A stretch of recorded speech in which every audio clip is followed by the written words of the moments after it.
first question is, everybody has a story on how they got to where they are today.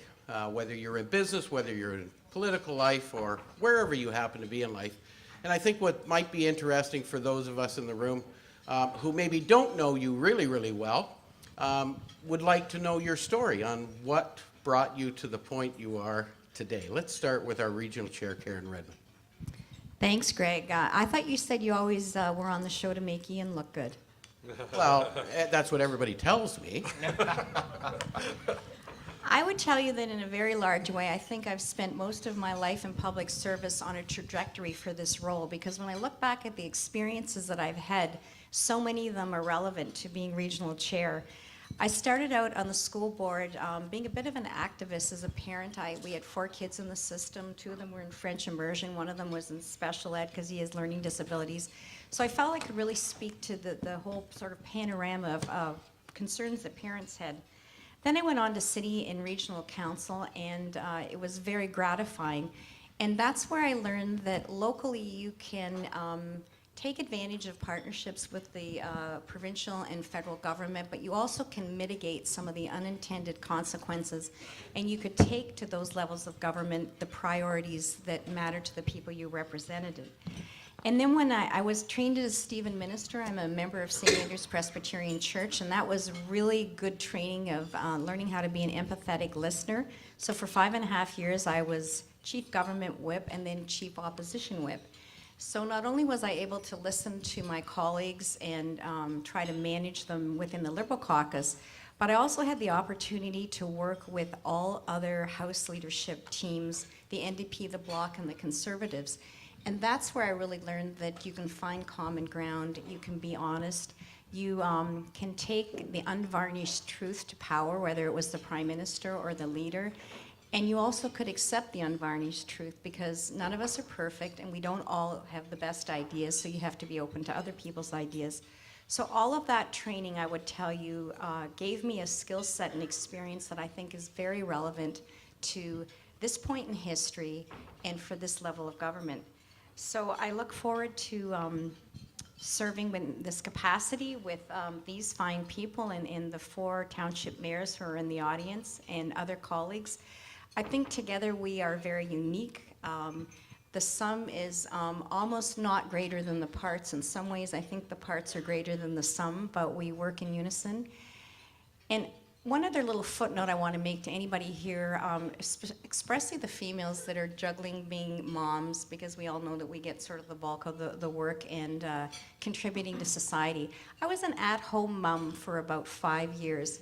And when I look back over at my life, every role that I played, I knew was important to my family and to society. So I hope all of you mums and dads take that back when you're feeling bad about missing another ukulele presentation. So I look forward to the discussion today. Thanks very much. Dave.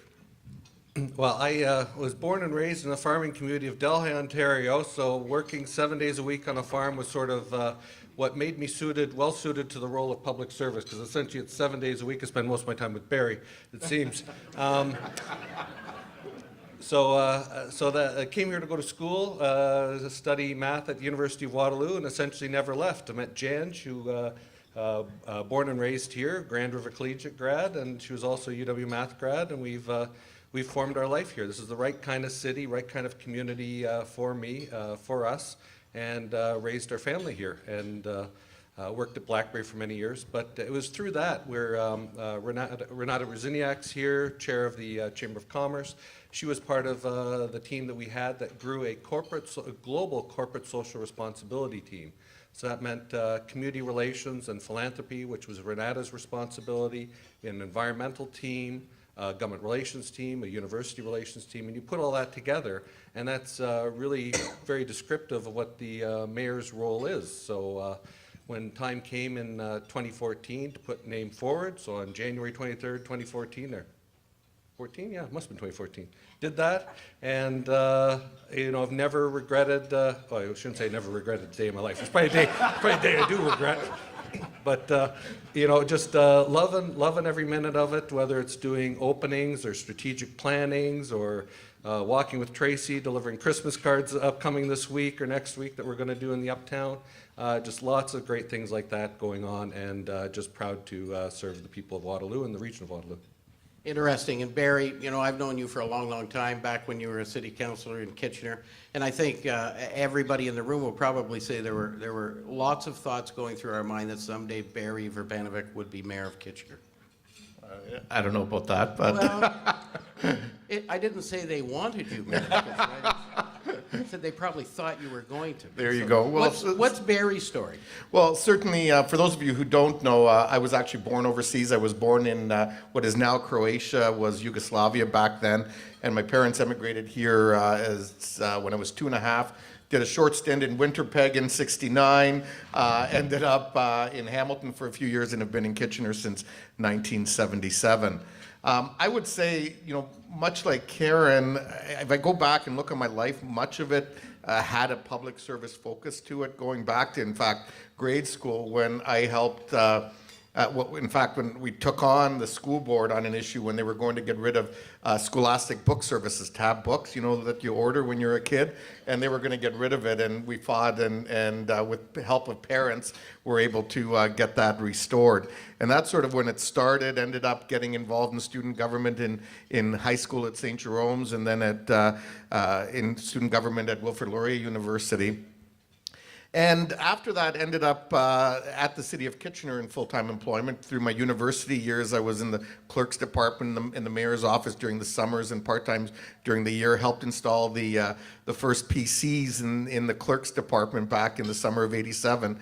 And then ended up in IT, actually, for the next 5 years, because essentially if you knew how to turn a computer on back then and could read a manual, you were the IT expert. You still are. And so that's really what started it. There were some challenges in the department at the time, and I thought, you know what, something needed to be done about it, and decided to put my name forward back in 1994, which was when Karen first ran for Kitchener Council as well, and was elected and served on council for 20 years.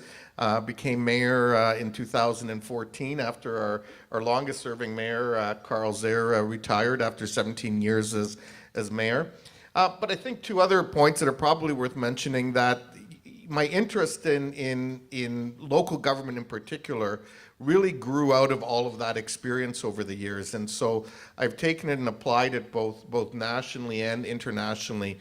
Nationally, in my work with the Federation of Canadian Municipalities, where I served as president in 2011 and 12, and gave me an opportunity on behalf of Kitchener and this region to bring our voice to the table on issues that matter to our community with various federal governments of different political stripes over the years.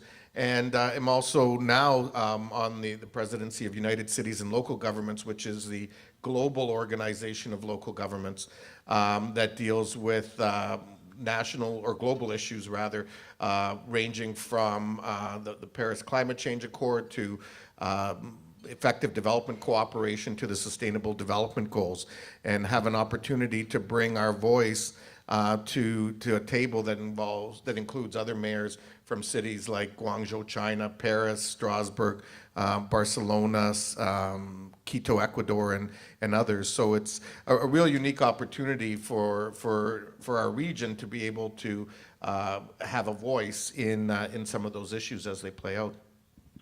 I'm really glad the story didn't start from the days when you were in Croatia, but I'm just kidding, Barry. It just shows that you've always taken an active role and an interest in not just the governance, but the societal aspects of your community, and that's really probably what's propelled you to where you are today. Kathryn, you've had an interesting road as well. You were very involved in the community, in all facets of the community, not just Cambridge, but the region as well, and you played a pretty significant role in the last provincial government, and now here you are, the mayor of Cambridge. How did you get there?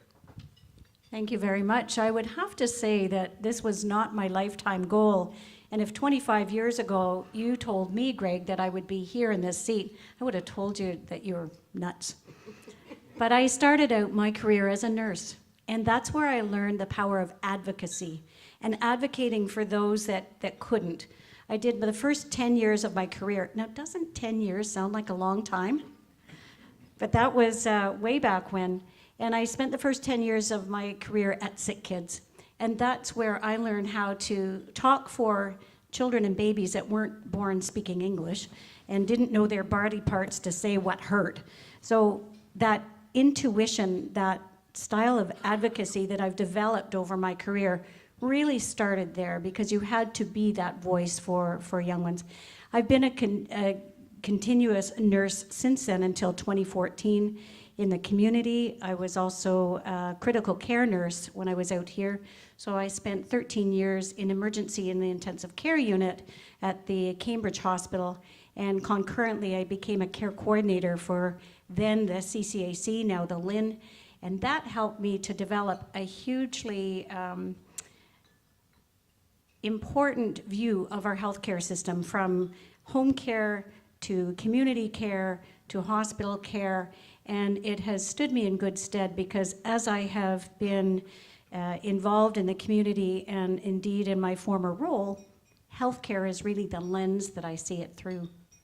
But what changed for us is that my husband and I were raising a child with severe lung issues. And in the early 1990s, Rory narrowly avoided a lung transplant and spent 4 years in hospital. 2 years at what was then the KW hospital, a year in Sick Kids, and a year at a rehab hospital, at a searing time for us when only 11 lung transplants had been done in Canada. So very fortunately, I sometimes forget to say that not only did Rory survive, he lives now as a 38-year-old in Boston at the top of his game as a designer for Procter & Gamble. And 2 daughters and a wife have joined him along the way. So he's really my hero. But that gave me the why. I wanted to influence healthcare policy at a high level so that we had clean air, clean water. You can imagine that anybody with breathing problems and the dirty air and the smog days that we were experiencing in the 90s and the early 2000s really did cement my desire to move forward and do something more proactive than just look after a couple of families. The how I did it was to give back to my community, and in order to prevent burnout from a child that was potentially palliative at home, I was palliative care nursing in the community, so I joined Heritage Cambridge. And this was something where no one was sick, and I could actually go and enjoy a meeting on that period of time. And I think those that were in Cambridge Council in the time probably developed some scars from me while I was there advocating for heritage in a day where people didn't really understand the value of heritage. That led into a continuous series of committees, mostly planning related, but eventually in our community, I think as you've been saying, in the region, in the township, and the city of Cambridge, I've been a continuous volunteer, and it gave me really knowledge that I eventually say that I know a little about a lot. So when I looked at the how and the why of doing politics, I was ready when somebody asked me to run. And you know the story, I ran and lost a few times and eventually became an MPP in 2014. And due to the fact that I had been on so many committees and task forces, I excelled at the committee work that really runs any body of government. And I was appointed as the Minister of Natural Resources and Forestry, and then again as Transportation. And it was through those connections and the work that I did through the province, continuing to also keep the region as well as my city first and foremost at the core of my discussions at Queen's Park. But I developed that long-term knowledge of the community. And in June, when the election didn't go my way, I had hundreds of people really reach out and ask me to continue to serve my community just in a different way. So I know that many people in the community got behind me to really encourage me to run and bring my experience, not only as a city mayor, but also I think a member of the region of Waterloo. And one of the attractions for me when I did decide to take the step forward to run as mayor was to be a regional councillor. Because when I was a former regional minister, I knew my way around big government.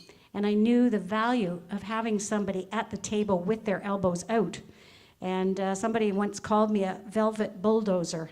So I'm coming for you if I haven't already.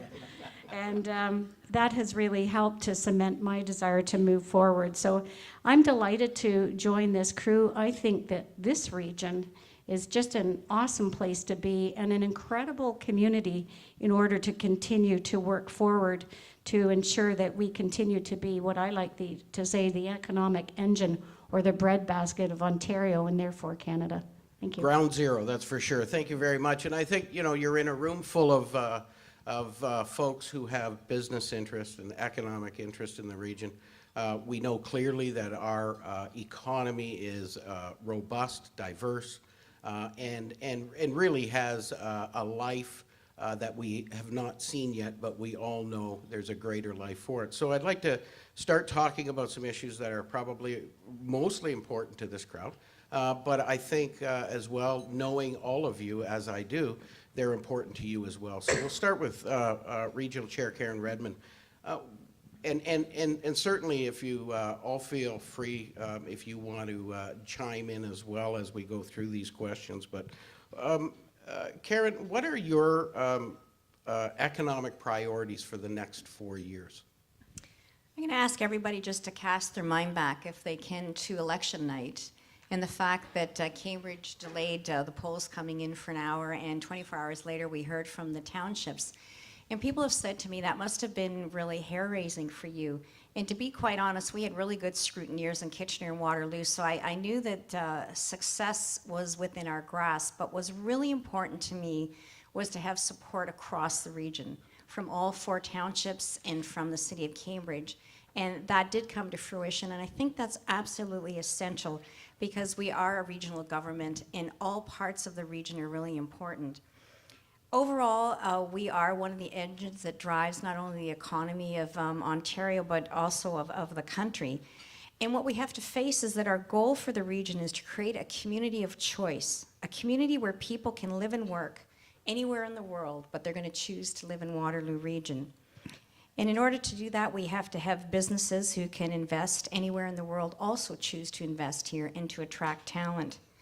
I think the continued cooperation of the economic development activities, collaboration amongst all of the local tiers, as well as speaking with one voice through the Waterloo Economic Development Corporation is absolutely essential for moving forward.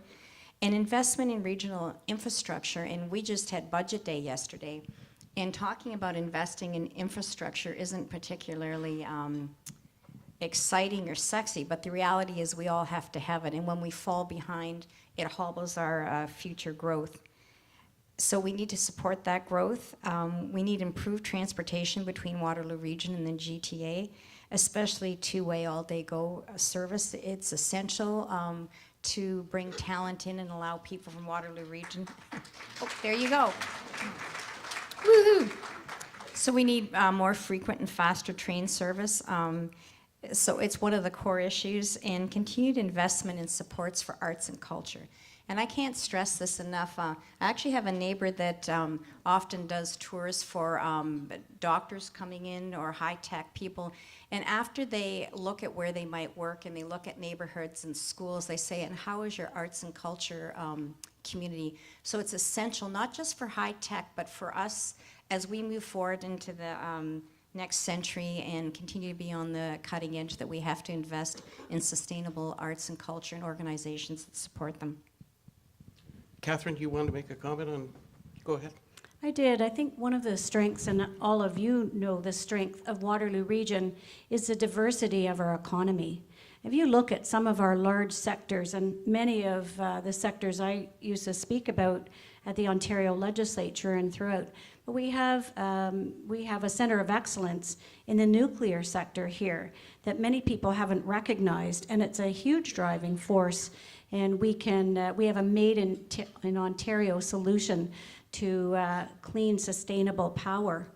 We also have a very strong and vibrant auto sector. We have an advanced manufacturing sector. We're also becoming more widely known in food and advancements in some of that sector as well. We also have a burgeoning film industry, especially in Cambridge. So there's a lot of diversity in our economy, and I think it's incumbent upon all of us to continue to support all of the investment that we see in so many different sectors. I love the film industry. However, seeing a tweet come across that says, "Nothing like a good public hanging on a sunny afternoon," it was kind of interesting, actually. But Mayor McGarry, you folks are okay? Well, the only thing I would add, Greg, is scaling up our companies. One thing we Yeah. learned, a lesson from BlackBerry, Very which good. employed 10,000 locally, we really recovered from that. We kept that top talent here. We grew new companies throughout Waterloo region, and if you look at the 1 million square feet of BlackBerry space on Philip and Columbia, that's essentially full now. We have Catalyst going, and we kept all that top talent here. So now that we have 10, 20 companies, we need these 10, 20 companies to grow 200 people, 500 people, and that'll give us increased resilience and broader diversity in our Absolutely, community. Barry. And I think for me, building on the notion of the two-way all-day go that Karen talked about, I mean, the real purpose behind that is around really continuing to build upon and activating the notion of the Toronto-Waterloo Region Innovation Corridor, which we've been working on collaboratively with the other, the eastern end of the corridor since 2016. And through our collective work, in particular the leadership of Tony and his team at the Waterloo EDC, we've been able to make some progress. You think about things like the Toronto Global-led bid around Amazon, and while in the end the Toronto region wasn't selected, the exposure that gave our corridor as a whole, in terms of making other companies aware of what's happening here, has been tremendous and will allow us to continue to compete with the San Francisco, San Jose's, the London to Cambridge's in Great Britain, and the Tel Aviv to Haifa's in Israel as we continue to grow that corridor. Absolutely, really important. Transportation, a little bit of the focus this afternoon, and it's really, really important. Mayor McGarry, the Places to Grow Act was passed now 13 years ago. Based on its principles, this region is a target for growth. We know that. We've been developing initiatives to ensure sustainability and valued growth, but maybe the bigger question is, how do we ensure that everyone in the region benefits? Urban, rural, business, and the environment, and the young and the old. That's a great question, and I would say, first off the top, to really create a complete community, to look at it from a 360-degree viewpoint, to make sure that you've got all those amenities for a family from the youngest to the oldest. We know that a measure of any government is how you treat the most vulnerable in your community, and that really is often our very young and our very old. But as cities grow, we need to be looking at smart city approach to make sure that we've got all those bases covered, to make sure that our region is very attractive. Transportation being the team, you can't come up on a stage in Waterloo Region and not talk about trains. But we need more opportunities for alternative modes of transportation. Many people are now out on their bikes. They want to cycle, if not 3 seasons, 4 seasons a year. We need to continue to grow our network of trails that people can enjoy. It's one of the reasons I believe that Toyota settled here in 1986. I think Cambridge was shortlisted with a community in Mississauga, and I understand that part of the reason they wanted to be here is the lifestyle, the fact that we're built along rivers and we have trails. You want a good selection of housing for all needs, for those that need affordable or supportive housing. We want a good variety of our mix, condo, apartment, and prices that are much more reasonable than in the city. And we're trying to do that. But we're also trying to continually attract businesses. We've just talked about several sectors. We are blessed with 3 very excellent post-secondary education facilities here, and we work with them very closely with our business communities and make sure that part of our communities and that our students want to go there, and that does help support some of the businesses and some of the other opportunities they have for cooperatively sharing their program and their skills and talents with local businesses. And then eventually you want them to get hired here and make sure that they stay here. My family's not a good idea right now. My oldest went to Germany and now he's in Boston, but other families are lucky to keep their kids here. So I've already tried to get my youngest 3 on that transportation. But where they need to be is to make sure that we're also a vibrant community. We have a vibrant arts and culture community. We've got good sporting facilities. We're built along the river. There's many opportunities for other sectors to continue to grow, the tourism sector, the film industry, and make sure that our families are looked after from young to old. So once everyone is able to thrive here, that is what's attracting our people to come and grow here. Good. Karen, did you want to talk about the places to grow? Because you've been involved as a city councillor and all the way through now as a regional councillor, now regional chair. Well, thank you. What I was actually going to do is give a shout out to civil society to say the fact that we're going to try to end persistent homelessness, the fact that we're competing in smart cities, and our focus wasn't on autonomous vehicles, which was what was anticipated at the federal level, but we're actually vying for $50 million to make this region the best for health and well-being for youth and young adults, and it's including young people at the planning table as well as the LGBTQ2, I think is the right acronym, so that everybody is included. And I also want to give a shout out to my colleagues, Habitat for Humanity, where I spent 7 years as CEO. They're over there in the corner. There are all kinds of organizations within the region that step up to the plate and make sure that the values and the focus that we have for our community collectively are realized. I think, you touch on a really important point, and I think, where business has really come light years from the past is the recognition that corporate social responsibility is really important. And as we build our community, we have to make sure we build it in a fashion that exemplifies the caring aspects of our community. And that's really what's fair to both rural, urban, young, and old, as well as business as well. So thanks very much. Mayor Jaworsky, you campaigned in 2014, you campaigned in 2018. Aside from questions about, or issues about the LRT, which I'm sure you faced on both of those elections, what other issues, what 2 or 3 really important issues did you hear about from residents at the door? Well, certainly in 2014, the real issue is LRT, yes or no still. This time around, not so much. Big shout out to Tom Galloway and Mike Murray and his team for marshalling that along and moving Bombardier along. But this time around, no, people had seen that the LRT, light rail transit, was built, ready to go, and just waiting. So that was there. In Waterloo in particular, there was a lot of questions about intensification. So there's 25-story buildings going up in our urban environment, and people are unaccustomed to that. And what I do is I remind them that, when we were sprawling onto farmland, which is not a good thing to do, you would see the sprawl go horizontally. Now that it's in the sky, everybody sees it. So you wouldn't actually notice the fact that we're sprawling horizontally. So, I think people are becoming accustomed to the intensification that we're trying to do, the central transit corridor that we're building, and the value that will bring to all the entire municipality as we continue to grow. We've talked a lot about transportation. I heard that at the door as well. Sometimes cycling, sometimes active transportation. Just being able to get around. People love the new the streetscape uptown. It's a lot wider sidewalks, patio lifestyle, and that quality of life that I think has come up here earlier.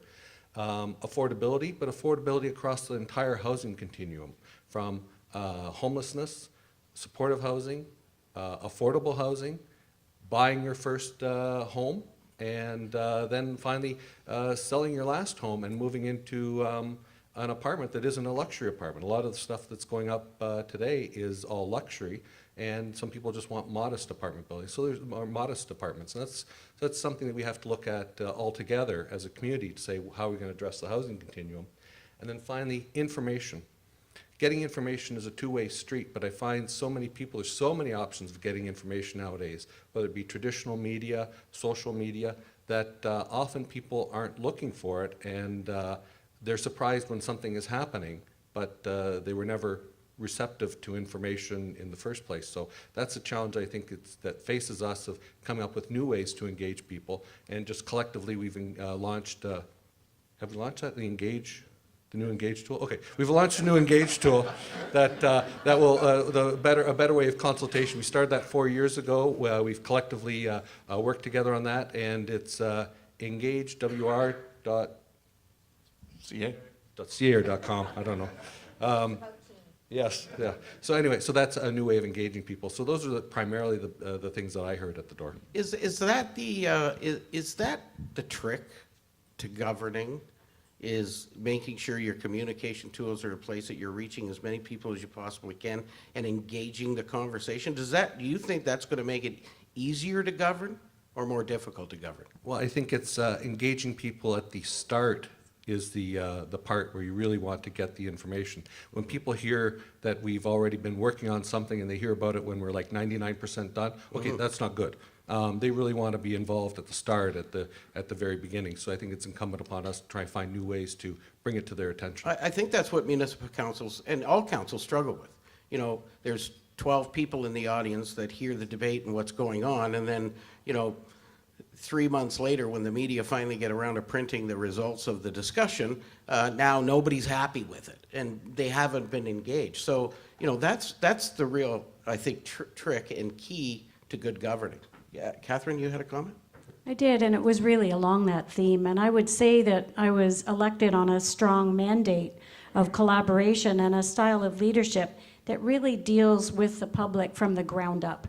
And that means that consultative piece before you get going and ensuring that good back and forth communication. I would say that all of us up here are strong communicators. And very often when I've been in a meeting or at a committee, I find the solution that we're looking for, if it's not completely given to us by the community, at least it has seeds or a network that you can really tap into. And I would say that you're absolutely right, that good governance and the ability to lead with the priorities of the people of your community starts with that consultative piece and finding new ways of communication. I think we're all subject to what has happened with our media and way of communicating really across Ontario and the globe since the initiation of the social media. And I would say even in the last 4 years that it has changed a lot to be far more divisive, and you need to keep on top of how do you get your message out with a fact-based way that you can do the back and forth. I don't think we're there yet, but that good communication and collaboration is really key to all our processes. Barry, you do an amazing job of communicating through social media as well, but it's got its challenges, that's for sure. It does, there's no question about it, and certainly I think it's an important tool and one we must use. But just during lunch I was speaking with Walter McLean, who's at my table, and as you know is a former city councillor and a former member of parliament, and he was just talking about how things have changed from the days when he started, where in those days you would get a letter from a constituent, you would have some time to reflect on what they wrote, and then you would write a letter back and respond to them with your response. Now, if you're lucky, you get about 43 seconds to respond before somebody's on you and saying, why haven't you responded to my tweet or my Facebook post or whatever the case is. I mean, I'm joking a little bit on the timing, but that is part of the challenge. And as we know, I think one of the challenges that comes with that is the anonymity that sometimes comes with those social mediums, and people take liberties of saying things that, standing here talking to each other, we would never say to someone face to face, but somehow those computer tools give us that ability to not be very respectful, quite frankly. And it's something that I think collectively as a society we need to all manage, because there is good that comes with it, but there's also a whole lot of bad, and one needs to only look, quite frankly, south of the border to see what some of that has brought along. As my 17-year-old daughter would tell you, why would you have a Facebook account? It's just ridiculous. They're not on Facebook anymore, I send her Facebook messages and she says, Dad, I haven't checked my Facebook account in 3 months. Why are you sending things to me there? So anyway, Barry, we can all agree that the city's, this region is a national engine of economic growth. In fact, the statistics affirm it as well.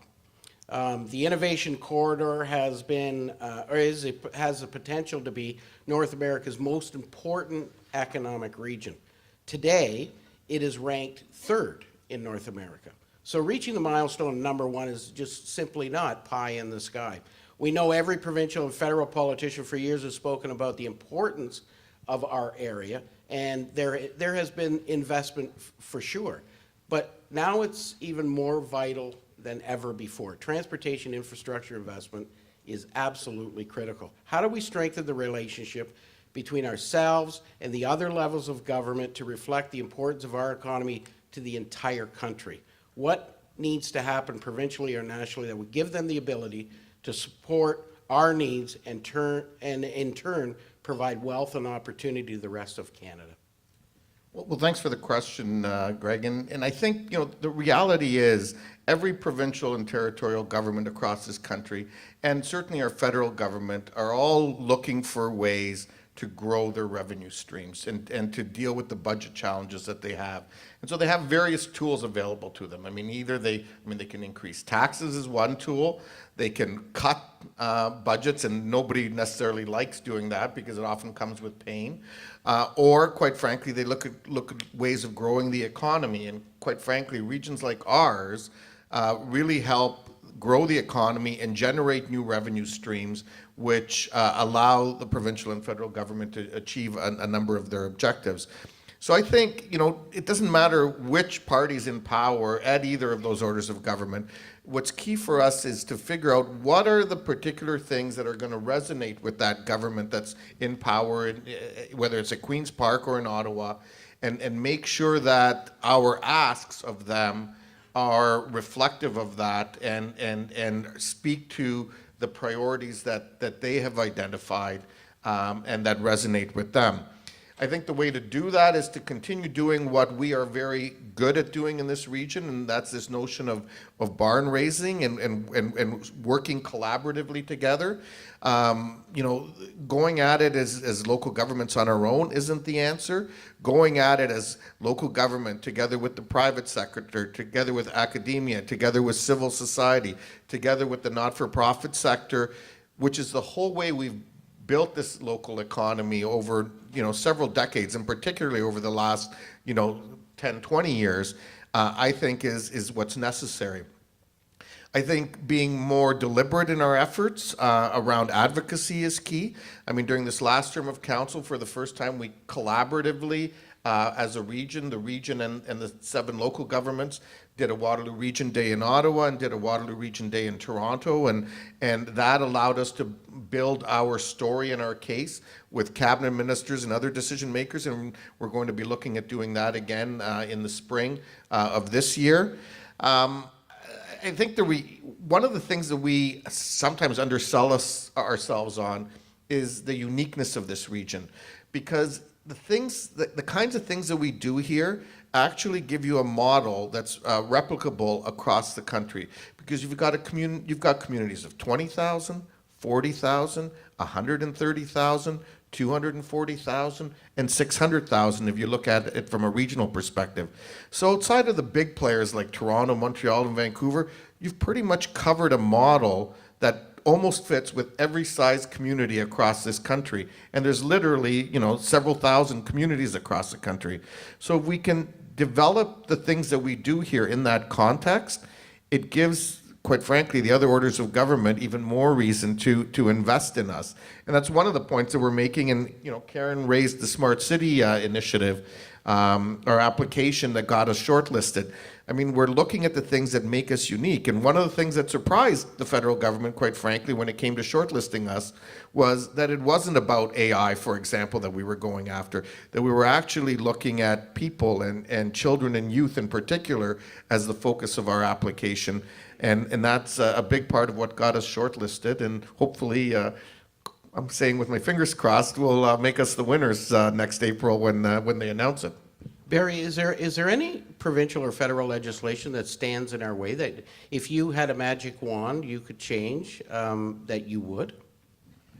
I don't know if it's as much legislation as it's continuing the advocacy on things that we've started or that we need to continue. So obviously the advocacy around two-way all-day go and better linkages throughout the corridors from here to Pearson to downtown Toronto is absolutely key if we're going to really make the corridor reach its full potential. I think, getting our provincial and federal partners to put support behind the Waterloo Economic Development Corporation is key, and we know there's some sector support grants that have been available traditionally for that, and seeing that happen. Funding for organizations like Communitech, which are so important in terms of growing the tech and innovation sector, and making sure that both the provincial and federal governments continue to see that as a priority is important. And finally, I know depending on the sort of the government of the day, there's always questions around what kinds of things should the higher order of governments be investing in, particular as we look at company growth and attracting new companies. And I think things like the Southwest Opportunity Development Fund and the Jobs and Prosperity Fund, those are really important tools as we compete with other jurisdictions, both in Canada and south of the border, in terms of being able to attract new businesses. And so those are the things that I think a big chunk of our advocacy needs to be focused around in the next while. Catherine? I just wanted to give you an example of the Southwest Ontario Development Fund in the region, just in Cambridge in the last year, in 2018. $241 million worth of federal and provincial grant money were here, not only to retain the thousands of jobs that those businesses and companies already had, but I think there was another 577 jobs in Cambridge added because of that. And I'd also like to just plug the community here that has been out to direct foreign investors in trade missions in Japan, Korea, and beyond our borders. And we can really show those communities that our community is really a key place to have a new investment of a new company from overseas. Karen? I'll try to be really brief. This is the peril you have when you give 4 politicians a captive audience in each mic. Oh, everybody knows. I just wanted to respond to the, if you could wave a magic wand over legislation. I just want to point out that Bill 66 is an omnibus bill that the province brought in. I think it touches on 23 pieces of legislation and maybe 13 ministries. We're still digesting that. But know that locally, we have always had a value system. I think of the country line and the kind of intensification growing up and growing, and instead of growing out that Dave talked about. We have the ability locally to still project those kind of values and make sure that agriculture production and food processing, which is still one of the top 5 economic drivers in Waterloo region, is defended locally. So one of the things that we're doing at the region when we analyze that is finding out if there's areas where we need to mitigate or guard against bad consequences. So this region is very stable. It stands proudly on a tradition where we have taken local values, held them up, and made decisions on that, and we have every intention of continuing to do that. Good. Ian's over there. He's getting ready to throw the hook out, but I'm sorry. I'm not going to watch you or paying attention to you necessarily. What's changed? No, nothing's changed really. But I do want to get this one question, especially this question, into to Dave. Deficits, debt, new taxes, added regulatory costs, modifications to business practices have, in some sense, made Ontario and Canada a little less attractive to invest money. We have an incredible university that's pumping out incredible individuals. We have organizations like Communitech building small enterprises in this community. You talked specifically a few moments ago about growing those businesses and moving them on. How do we keep them here? Well, that's a good question. Start off very negative at the start there, Greg, but really improved at the end. And I think the answer lies in part of your question of being Canada's education city. Look at Laurier, Conestoga College, top schools, and of course, University of Waterloo that has a footprint in all 3 of this urban environments. That that's just wonderful, wonderful institutions pumping out 10,000 new grads each and every year. So if you need talent that's in the trades, you need talent that's business, engineers, it's all right here. Oh, that's your saying, isn't it? It's all right here. That's our motto. Well, it's all right here, It's all too. right here. It's all right here in Waterloo, too. Anyway, in Kitchener. So, that's in the townships. It's all right everywhere. I really think it's about building the quality of life here, and we're all doing that. We're working with the light rail transit. We talked about the countryside line. People love that urban-rural mix that we have here that we're going to keep here, and I think that's very attractive. It's the right size city for a lot of people. I was just at the University of Waterloo at an event last week. I met a number of girls who are in engineering, and they were all from essentially mid-sized town Ontario. Those are the kind of people who are going to come here, and they're going to want to stay because to them, this is the right size kind of city for them.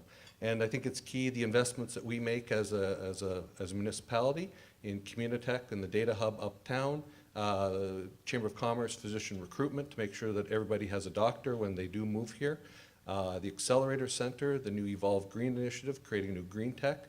Modest investments government-wise, because that's the size of municipal investments we can afford. But it's really about making those kinds of investments and helping grow all those companies and getting the community. Like, when we did the economic development trip to Silicon Valley, you see Silicon Valley, the richness of it, and I do mean rich, like dollar value rich, and you have all that money there. But money can fly over the Ethernet nowadays. What we really have here is the networking. Like, look at this crowd. Like, this is the who's who of Waterloo region right here. So, you want to come to an event, you can go to a chamber event, you go to a Communitech event, and you can meet everybody all in one location. That's powerful. I think the responsibility is all of ours to help grow these companies right here and keep them right here. I want to ask one quick question too, and this is, I don't think you know this, but I think it was one of the questions. But I want each of you to answer this. Metrolinx expanding its responsibility to the region of Waterloo, good or bad? Absolutely fantastic. It was something I worked at when I was Minister of Transportation. It means that we have just another edge on transforming the transportation here. Want to just give a shout out to the cooperation between the Region of Waterloo and Ministry of Transportation to fund the study to provide a GO train link between Cambridge and Guelph. That study is due to be completed by 2019. It'll give a quick, easy access for Cambridge to participate in the Northern Line, and that's essential for our communities. Barry? Absolutely good, and I will say, despite some of the naysaying that we've been hearing about in the media lately, the reality is collaboratively in this region, we've been working very closely with Metrolinx and the new government to continue building the case around our needs here, and I am confident that this government is hearing us, and at the appropriate time, we will see some results. Dave? Good. Karen? Man, a few words. I would say it's good, and I would say another encouraging move that this province has put on the books is open and fair tendering, which will make a huge difference to people, more tenders and more local participation in some of the large infrastructure projects that I mentioned aren't that sexy, but we absolutely have to do. And so I would say Metrolinx and open and fair tendering are two things that have been the result of a lot of long-time lobbying in this region, speaking with the local municipalities in one voice. Thank you very much. Wait a minute, Ian, no. No, I'm not, I'm gonna do this. This is more fun. Because, we're the start of a new term of council, and it's really important we get to know our elected members. So Barry, I'm gonna start with you. This is a lightning round, very quick answers, because they're very quick questions. If you could buy any type of food right now, what would you buy? Dim sum. Ooh. What color is your toothbrush? Blue. Wow, you remembered. Who is your favorite superhero and why? Ooh. Mr. Incredible. Mickey Mouse is right, whoever said that. Favorite ice cream flavor? Strawberry. Oh, are you a morning person or a night person? Both. I guess. Politicians. Dave, what's the strangest thing you've ever eaten? Dim sum. Who do you admire most besides me? Mickey Mouse. What is one of the things you would put on your bucket list? What else did you say? Croatia. Visiting Croatia. Oh, very good. What's your favorite movie? Oh, that's... Blues Brothers is probably, I'd have to put that at the top. Blues Brothers. Okay, now everybody can see you. This is not on the radio, this is live, okay? Fries or salad? Wife here or wife not here? Fries. Greg's fries, true, just so you know. Kathryn, are you ready? I am If you could get yourself anything right now, what would you get? a jet. Oh, cool. Gets you from A to B quicker. Good. What's your favorite book or story from when you were growing up? Harry Potter. Oh. I still read it to my children. Okay, what is your favorite song? White Christmas Oh, okay. on the Christmas thing. Appropriate, yes. What's your favorite cuisine? Chocolate. Chocolate buffet. Okay, It's a vegetable. What's it made from? This is the toughest Cocoa question what? you'll face in the Beans. next 4 years. Sunrise or sunset? Sunset. Oh, very good. Chair Redman, are you ready? Absolutely not. Just say chocolate. Say Mickey Mouse. What is one thing you've always wanted to do? Climb a mountain. Oh, very good. What is your favorite Christmas show or movie? It's a Wonderful Life. Ah, very good. What is your favorite hobby? Playing with my grandkids. You know what? When I wrote that question, I knew you were going to say that. I Too absolutely knew. predictable. Okay, here's an interesting question. If a movie was made of your life, what genre would it be and who would play you? Oh, gee. Wow. I would think it would be a comedy. And who would play me? Meryl Streep. Last question. Chocolate or caramel? Oh, chocolate all the way. Ah, very good. Thank you very That's much. collaboration.